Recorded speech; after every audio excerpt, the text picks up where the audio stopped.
Илјадници луѓе во земјите на Европската Унија веќе се вакцинираат против COVID-19, но еден дел од Европа, Балканот, повторно остана изолиран и заборавен.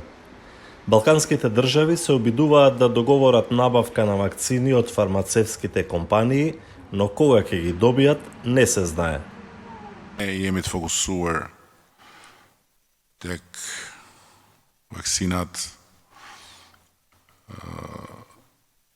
e Pfizerit, AstraZenecas dhe Modernës. Me këto kompani jemi në komunikim.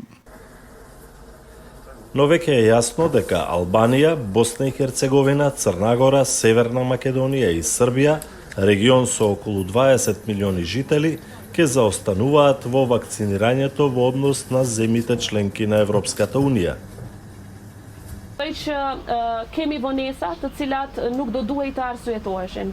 Shtetet të tjera të rajonit janë para nesh, prandaj edhe ne duhet të kërkojmë dhe do të kërkojmë përgjegjësi nga qeveria pse ne nuk jemi të përgatitur dhe pritet që sipas gjitha gjasave vakcinat të vinë dikur tek pas prillit.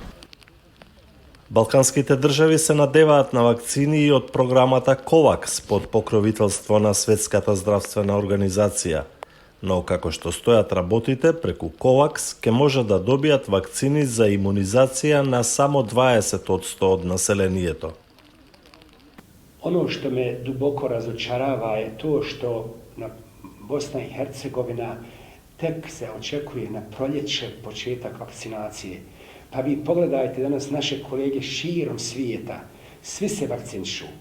Sve zemlje imaju tu priliku, svi zdravstveni radnici, stanovništvu se omogućava. Zašto u Bosni i Hercegovini je potrebno da se čeka proljeće?